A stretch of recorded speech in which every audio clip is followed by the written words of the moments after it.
Queridos irmãos, é uma alegria estar aqui, mesmo que virtualmente, nesse momento de escola bíblica dominical, esse domingo delicioso, logo após esse maravilhoso culto que tivemos.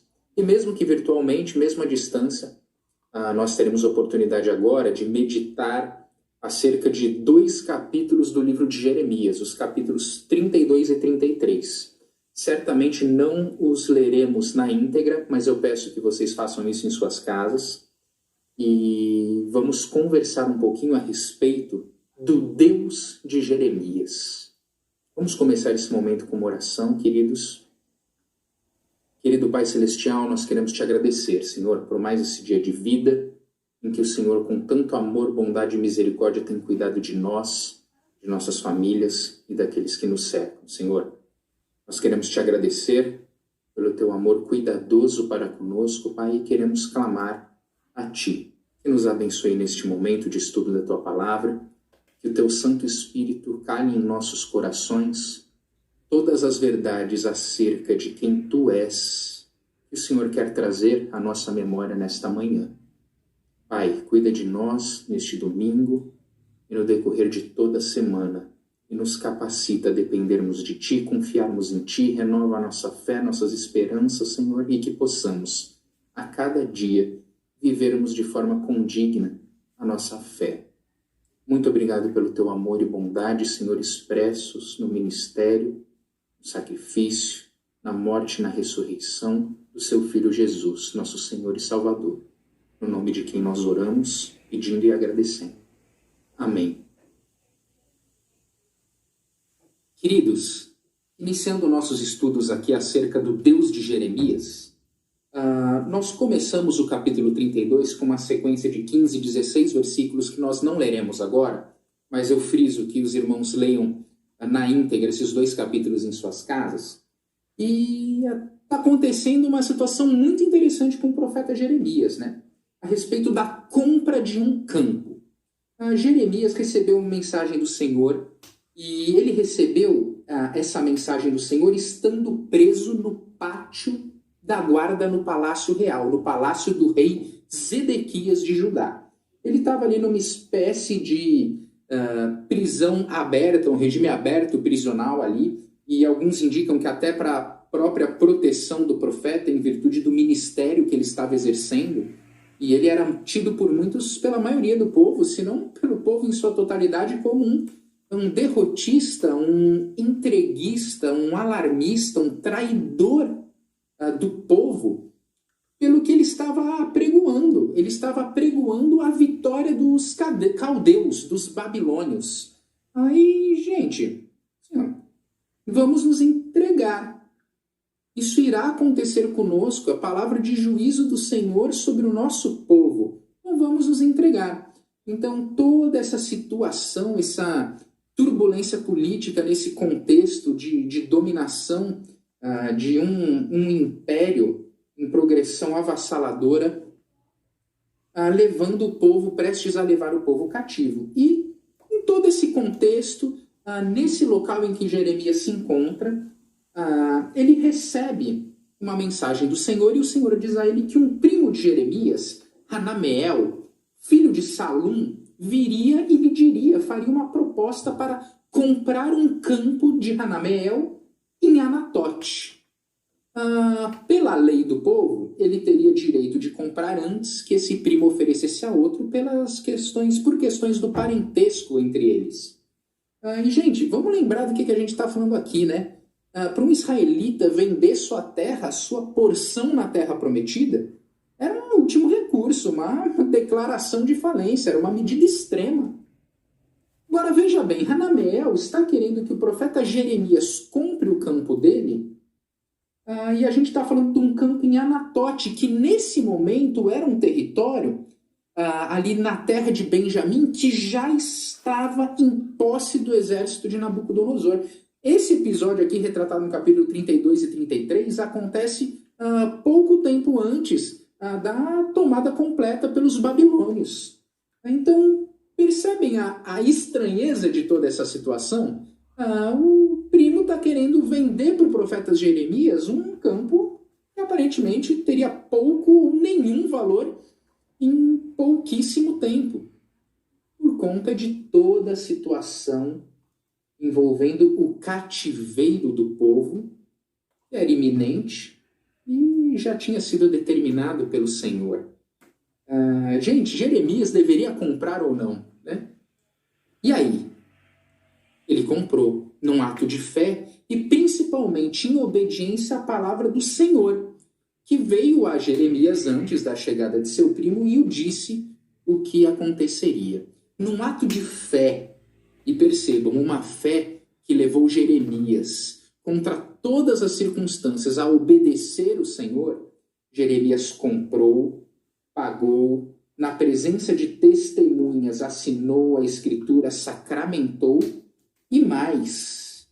Seguindo a orientação do Senhor, Jeremias determinou que a escritura selada e a cópia não selada fossem guardadas em vasos de barro, para que fossem conservadas por muito tempo, pois, no versículo 15 vemos, algum dia as pessoas voltarão a ter propriedades nesta terra e comprarão e venderão casas, vinhedos e campos. Assim diz o Senhor dos Exércitos. Fantástico, não, queridos?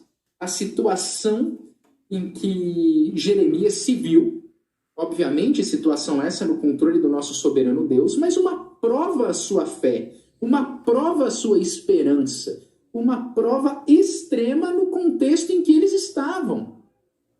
E principalmente considerando as facetas do momento histórico de Israel em que isso acontecia, do ministério exercido por Jeremias com relação a tudo isso, é uma situação muito interessante que devemos observar. E a partir da leitura dos próximos relatos, dos próximos trechos do relato bíblico, nós veremos a fundo o que está se passando nessa relação entre fé, esperança, quem é o Deus de Jeremias, como é a fé desse Jeremias, e temos muito a aprender com esse episódio lindíssimo na história desse profeta. Infelizmente, muitos se referem e conhecem Jeremias apenas pela brincadeira muitas vezes jocosa de o profeta chorão, o profeta chorão. Queridos, se alguém tinha motivo para se lamentar, era Jeremias. E era um servo do Senhor, um profeta de extrema seriedade. Então, vamos nos debruçar com mais atenção e respeito sobre o relato bíblico, para que não sejamos jocosos com esse homem do passado, tem muito a nos ensinar através da sua vida e ministério. Vamos à leitura dos textos bíblicos. Depois que entreguei os documentos a Baruque, filho de Nerias, orei ao Senhor. Ó soberano Senhor, tu fizeste os céus e a terra com tua mão forte e teu braço poderoso. Nada é difícil demais para ti. Mostras tua bondade a milhares de pessoas, mas também permites que as consequências do pecado de uma geração recaiam sobre a geração seguinte. Tu és Deus grande e poderoso, o Senhor dos exércitos. Tens toda a sabedoria e fazes grandes milagres. Vês a conduta de todos e lhes dás o que merecem.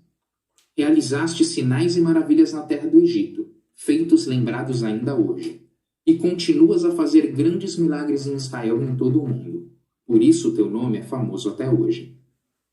Tiraste Israel do Egito com sinais e maravilhas, com mão forte e braço poderoso e com grande terror. Deste ao povo de Israel esta terra que havias prometido a seus antepassados muito tempo atrás, terra que produz leite e mel com fartura. Nossos antepassados vieram e tomaram posse da terra, mas não quiseram te obedecer nem seguir tuas instruções. Não fizeram nada do que lhes ordenaste. Por isso enviaste sobre eles esta terrível calamidade. Vê como foram construídas rampas junto aos muros da cidade. Por meio de guerra, fome e doença, a cidade será entregue aos babilônios, que a conquistarão. Tudo aconteceu exatamente como anunciaste.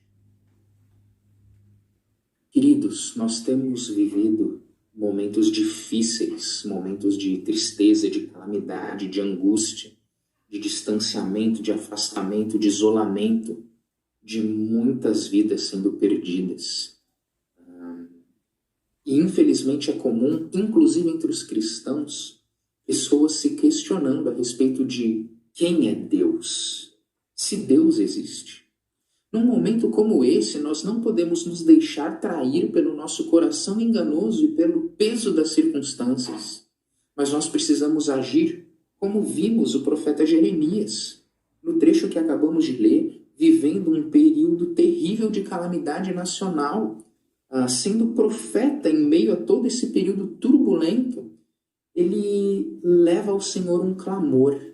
E nesse clamor, na sua oração, ele traz à mente verdades absolutas a respeito do Deus, do Senhor imutável.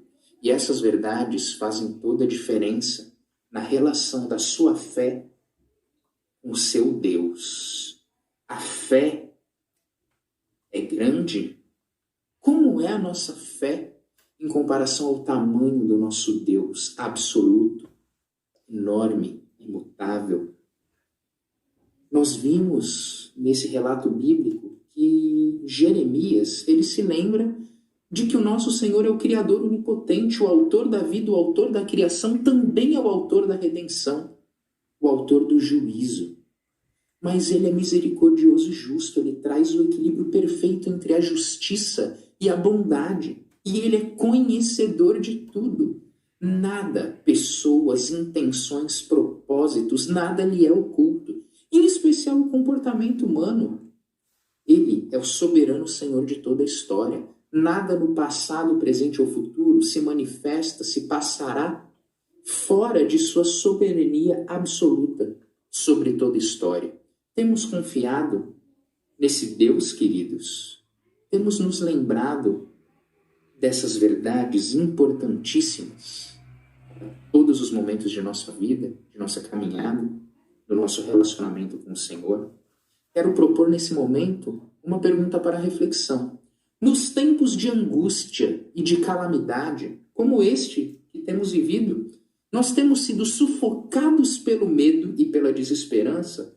Ou nós temos em oração e na palavra, como o profeta Jeremias, nos alicerçado em quem nosso Deus, o Senhor, é? Precisamos refletir nisso, queridos. Precisamos refletir nisso. Veremos no próximo trecho da leitura bíblica a relação e a resposta que devemos ter em fé às verdades a respeito da natureza, da pessoa, do caráter do nosso Deus, sobre as quais precisamos estar firmemente alicerçados a todo tempo, em todos os momentos.